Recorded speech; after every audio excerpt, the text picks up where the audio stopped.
Dito sa California, USA, maraming Pilipino ang naninirahan at nagtatrabaho. Ang iba may green card na, ang iba ay citizen, at ang iba naman ay alam mo na. Pero nakatutuwang isipin na bagamat nasa iba yung dagat na, ang ating mga kababayan ay nag-aalab pa rin ang suporta sa administrasyon ni Pangulong Bongbong Marcos. Una nating nakausap si Ate Josie, isang nurse, at kanyang binalikan kung papaano natulungan ng mga Marcos ang kanyang pamilya. Ang mga pamangkin ko, yung tatlo, naging scholar ni Madam Imelda Marcos sa Philippine National Arts for High School. Kaya talagang naging namin siya, naging idol namin ang mga Marcos. Si BBM sinasabi nila na weak leader, pero paano naging weak leader yon kung naipakulong si Alice Goo, si Sebes, si Kibuloy, si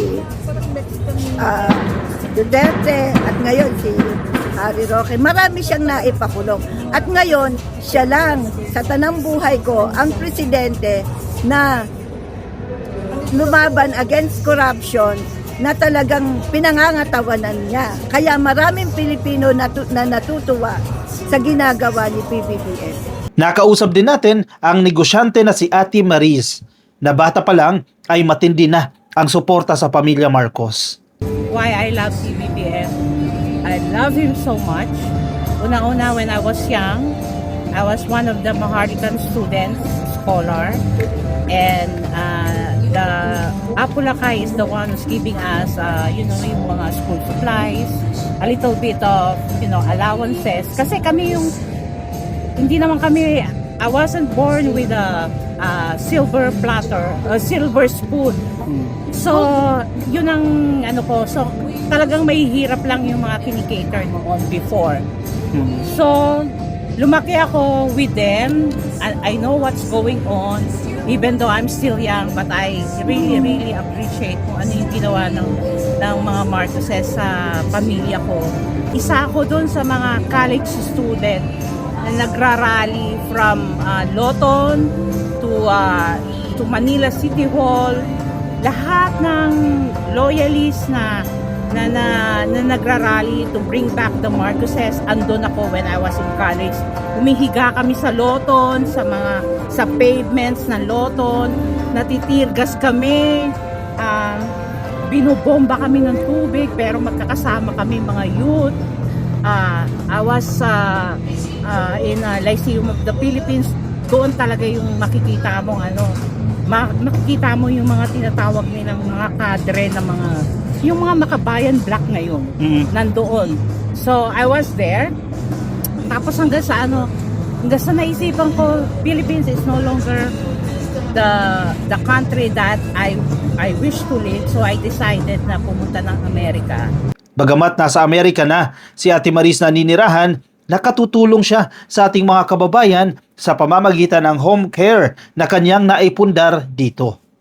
I built my own agency, Hire Filipino First, and now expand from Filipino to Latino to white, all kinds of ethnicity. So, malaki na po yung naitutulong nyo sa mga kababayan natin. Pwede nyo pong ikwento sa atin, paano po yung nagiging proseso niyan? Halimbawa, ako nandito sa Amerika or gusto ko pumunta ng Amerika, wala akong trabaho at wala akong papel. Kasi bawal yun, di ba? So, paano po ang dapat gawin? Pwede petition through, labor. Pero kailangan hindi ka maging paso.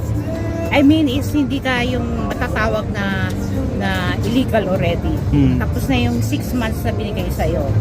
So, mag-a-apply ka sa akin. Pero kailangan yung i-a-apply mo sa akin pertaining sa course mo.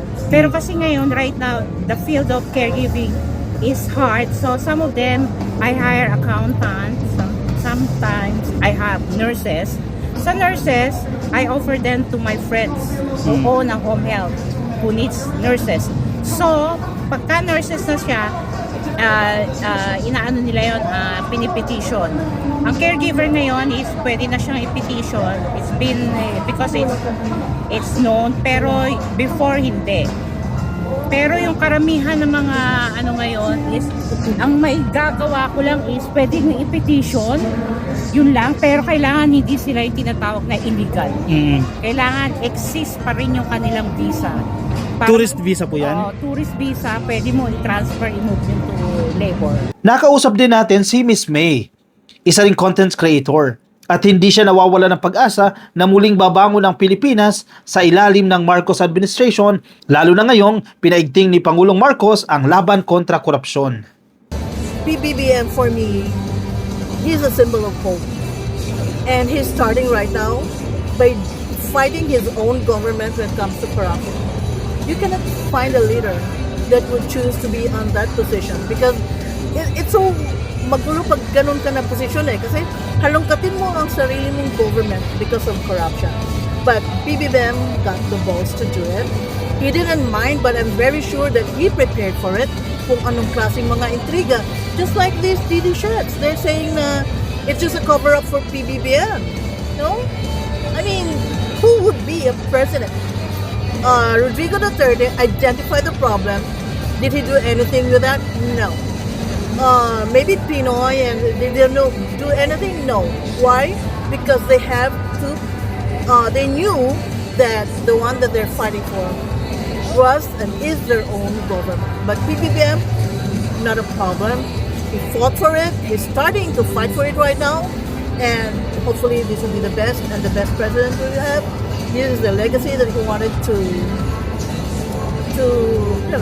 the Filipinos to be reminded of. And the irony of all ironies, that's what they say. The father was accused of being so corrupt, but here comes the son who's digging all and stopping all the corruption in the government. Bagamat nasa malayong lugar ang ating mga kababayan, nasasaktan din sila sa tuwing binabasto si Pangulong Marcos. Oh my goodness, it hurts me a lot kasi para sa akin, the Filipino don't deserve PBBM kasi napakabait, napakatalino, tapos ginaganon pa ng ibang mga Pilipino din.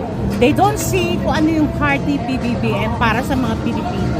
Na makikita mo na quiet lang siya pero he is working so hard para sa ganun, mapabuti man lang kahit man lang. Makikita mo naman yan sa mga probinsya eh.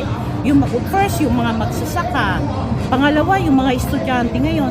Hindi mo naman pwedeng gawin yan in one snap of a finger, everything will be okay. Kasi kailangan ni PBBM, lahat ng tao maging unified in one common goal na magkaroon ng magandang, sabi nga niya, bagong Pilipino. Para magkaroon ng bagong Pilipinas, kailangan magkaroon ng bagong Pilipino. Correct. Sabihin ko sa inyo, and hindi ako masyadong naniniwala, ba't kayo naniniwala talaga ako? Kasi PBBM is really guided by the divine providence. Kahit na anong gagawin mo sa kanya, nobody can stop him, nobody can stop him. Medyo magulo po sa Pilipinas ngayon. May mga nang-aaway, gustong patalsikin yung ating presidente, si PBBM. Ano po yung nararamdaman ninyo pag nababalitaan nyo yan? Nasasaktan ako at saka naiisip ko yung mga tao na nag-iisip ng ganon. Kasi unang-una yung mga politiko, pagka nawala si BBM, sino ba makikinabang? Si BP Sara. Pag nakinabang si BP Sara at napaupo si BP Sara, yung mga ninakaw nila na pera, ng mga kaso nila, ay mababaliwala na. Kaya paano naman ang bansang Pilipinas at saka paano yung mga naapektuhan nung panahon ni Digong, mga EJK, nakakaawa lahat sila pagka nanalo si Sara. At isa pa, nakikita natin sa ugali ni Sara na mahilig siyang gumante, mapaghigante. Kaya lahat ng mga BBM vloggers, lahat ng mga naka-noted lahat siya kay Sara, kaya humanda tayong lahat sa kanya. Babalikan tayo. Babalikan tayo. Ang hiling nila sa mga susunod na halalan, tiyakin po natin na iboto ang nararapat at hindi ang mga kurap. Mga kababayan natin, sana tigilan na natin ang pagpatol sa vote buying. Kinakailangan lahat tayo mag-isip ng ikauunlad ng Pilipinas dahil ang nadinig ko, ang number one corrupt ay ang Philippines. Kaya nakakaawa ang mga taong bayan, ang mga mahihirap. sila ang nakakaawa dahil yung mga, lalo na yung mga politiko na payaman sila ng payaman. Kayo ang nakakaawa. At because Marcos is the president right now, nagkaroon ako ng hope na Philippines will be better, and I'm willing to stay and do my retirement in the Philippines. Nakatutuwang isipin na marami pa rin ang ating mga kababayan, lalo na po yung mga nasa ibang bansa. Hindi lang yun nandito sa Amerika, na sa kabila po ng mga paninira, pagbatikos kay PBBM, nananatili pa rin po ang kanilang pagmamahal, malasakit at suporta sa Marcos administration. Mabuhay po kayo. Ako po si Ka Coffee, mula dito sa California, USA. Dax.